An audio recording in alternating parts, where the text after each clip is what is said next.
Hello friends, welcome to my YouTube channel. So today in this video I am going to show you how to recover the deleted photos from this device. Okay, for this open the gallery application. So here you can see the photos. If you tap on the albums, you can see some albums of photos. You can see here recent, favorite, camera, screenshot. You can also add some folders here. Okay, so let me show you how to recover the deleted photos in this device. So at the bottom right side, you can see one option menu. Tap on this one. So here you can see the option recycle bin. Tap on this one. So here you can see all the deleted photos you can see here. Up to 30 days, it will saved here.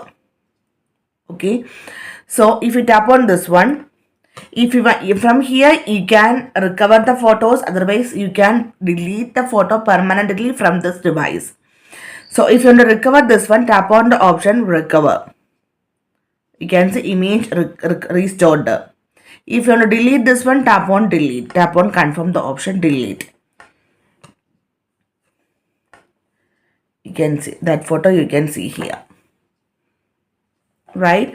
So simply in this way we can recover the deleted photos in this device. So hope you guys enjoy this video. Thank you for watching. Thank you. Bye bye.